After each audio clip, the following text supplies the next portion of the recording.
Assalamualaikum warahmatullahi wabarakatuh. Banyak sekali pihak yang menyudutkan dan menyerang Gibran pasca debat Cawapres kemarin. Hampir semuanya menyudutkan dengan tuduhan kalau Gibran sebagai seorang anak muda yang tidak etik, tidak tahu sopan santun dan seterusnya. Tentu saja ini adalah narasi-narasi atau pendapat-pendapat yang disampaikan oleh para relawan, politisi, pendukung pasangan capres lawannya Gibran, baik yang di 01 maupun di 03. Dalam konteks politik ini kita tidak bisa mengambil kesimpulan menilai benar dan tidak, karena itu kepentingan politik.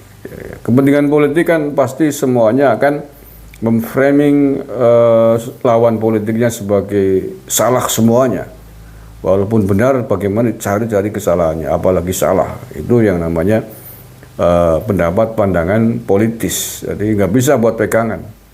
Yang bisa kita buat pegangan adalah narasi-narasi yang tidak ada unsur politiknya dari orang-orang yang netral melihat sesuatu sebagaimana mestinya. Berusaha seobjektif mungkin, bukan karena keberpihakan politik. Nah, tetapi kalau narasi itu disampaikan oleh lawan-lawan politiknya, yang namanya juga pendapat politik, seperti tadi saya katakan. Jangankan ada salah-kesalahan, benar saja bisa di-framing menjadi salah. Oh, itulah kepentingan politik, dan itu bukan hal yang aneh, bukan hal yang mengagetkan. Cuman kita harus tahu bahwa ketika kita mau mencerna pendapat seseorang, lihat dulu dia ada di kubu siapa gitu. Kalau dia menilai negatif Gibran, sementara dia memang orang pendukungnya 01 dan 03, ya tentu saja lah, karena ada kepentingan politik, ingin menjatuhkan lawan politiknya kan begitu. Tapi begini, saya ingin mencoba melihat dari perspektif objektif mungkin, sejujur mungkin yang saya rasakan ya, karena saya bukan relawan capres manapun ya. Ini perlu disclaimer dulu.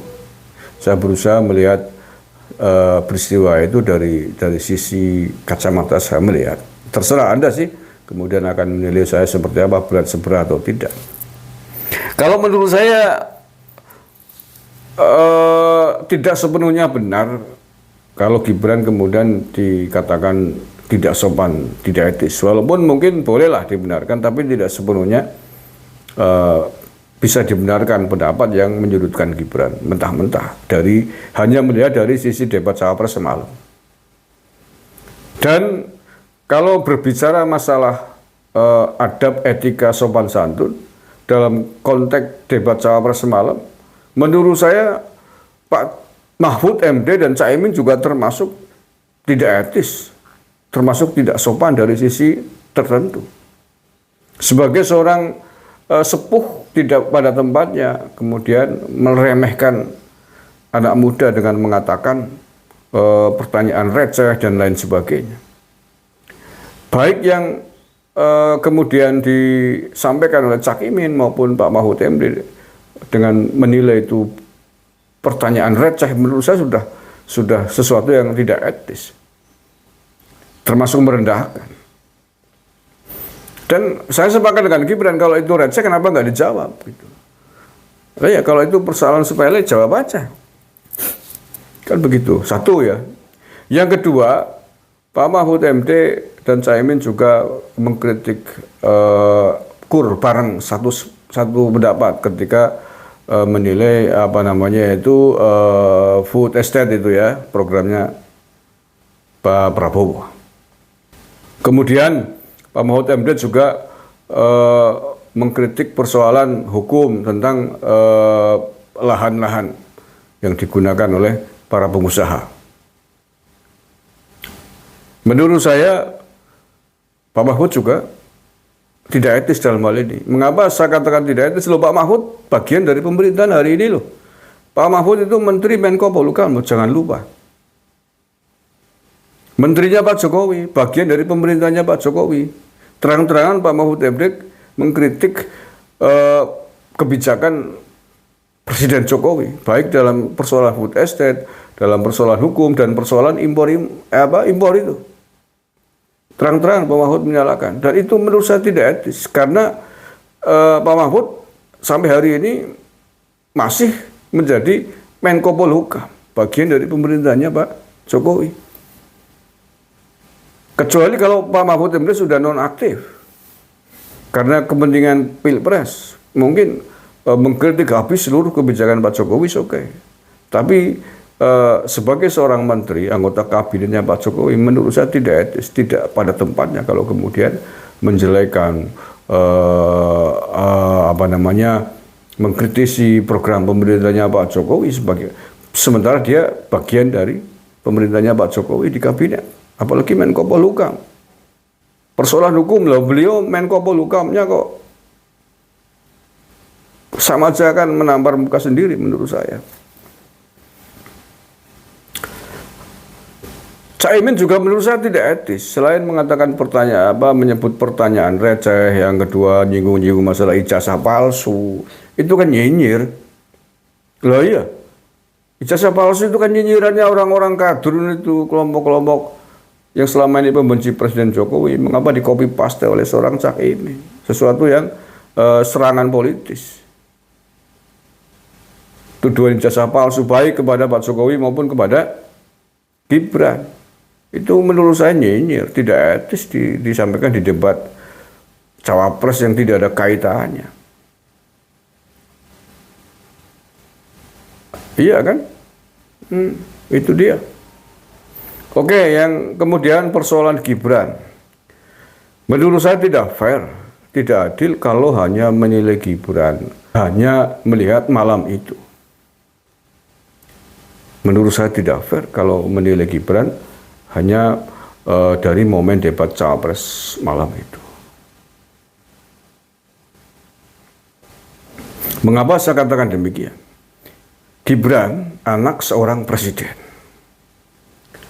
Presiden Jokowi selama 2 periode 10 tahun, nyaris 10 tahun lah, hampir selesai, hampir sedikit waktu ini kurang. Kita semua tahu bagaimana Presiden Jokowi menerima hujatan, kebencian, hinaan, dan itu ditahan dengan penuh kesabarannya. Tidak dibalas satupun, tidak ada satupun yang dilaporkan polisi, baik oleh Pak Jokowi sendiri maupun oleh keluarganya, termasuk oleh Gibran sebagai anak sulungnya.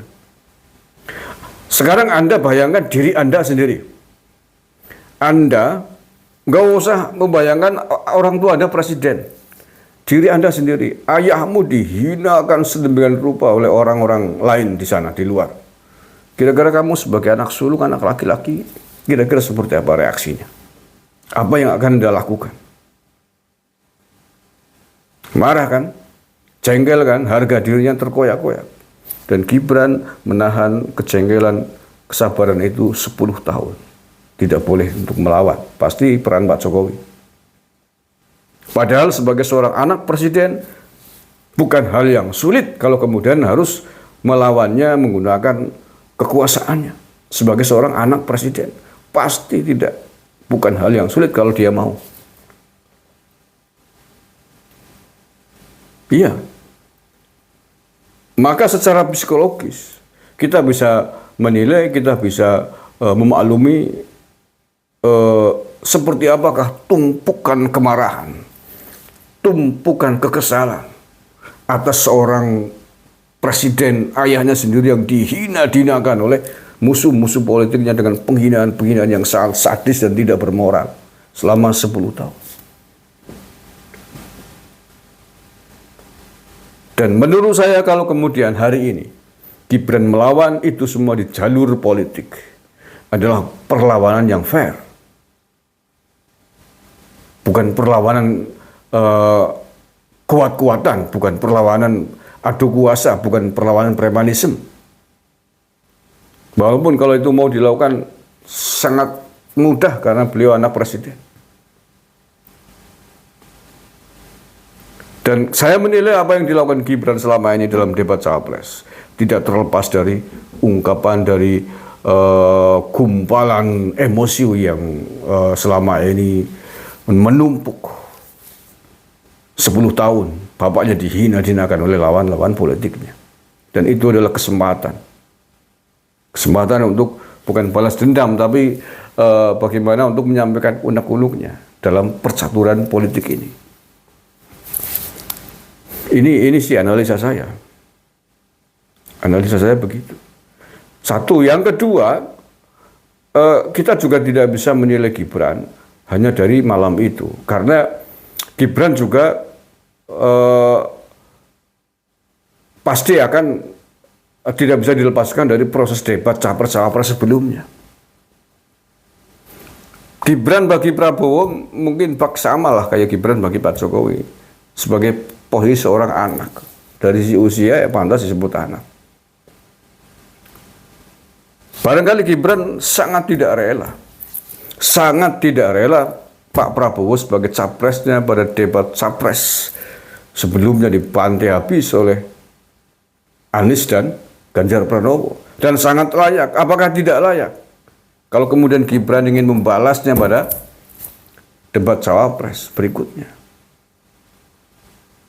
Saya kira menurut saya wajar kalau orang tuanya, capresnya dibantai, direndahkan, dihina, dinilai satu oleh lawan politiknya. Kalau kemudian pada momen debat cawapres berikutnya dia juga punya hak untuk membalasnya.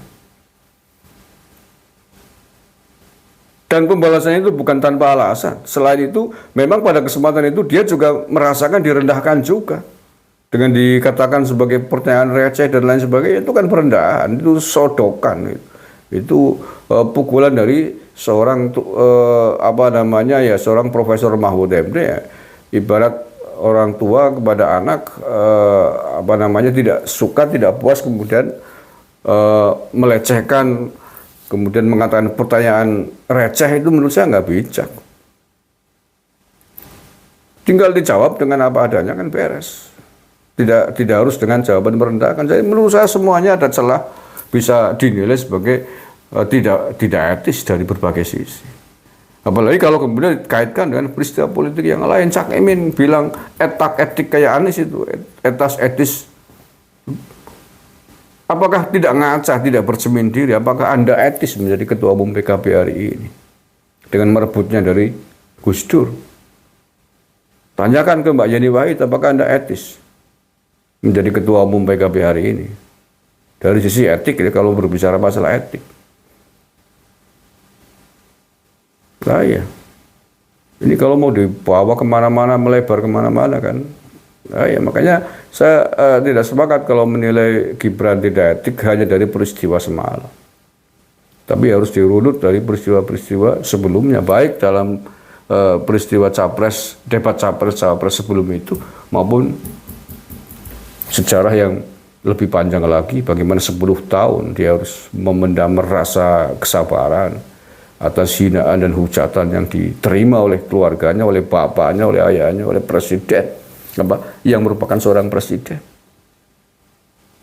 Dengan penghinaan yang masalah, padahal dia kalau mau bisa sangat mudah membalasnya dan memenjarakan orang yang menghinanya. Tapi itu tidak dilakukan. Dan wajar kalau kemudian itu akan dilakukan dan dibalas dalam momen politik, dalam konteks kontestasi politik ya. Kalau saya bisa memahami itu. Bayangkan kalau Anda menjadi Gibran mungkin. Ya udah, bayangkan kalau Anda dalam posisi Gibran dan Anda anak seorang presiden. Ayah Anda dihina-hinakan begitu, padahal Anda punya semuanya loh. Punya tentara, punya Kopassus, punya melakukan apapun bisa untuk menghajar orang yang menghina ayah Anda. Bayangin, nggak usah bayangin Anda seorang anak presiden, anak biasa aja lah, orang tuamu dihina-hinakan. Ya kalau di Madura muncul Carok itu kan harga diri yang dipertaruhkan, Carok itu. Nah, jadi marilah kita bersifat adil, jangan hanya menilai segala sesuatu dari sisi politis gitu loh. Tapi coba dari sisi yang lain. agar adil lah kita melihat segala sesuatunya.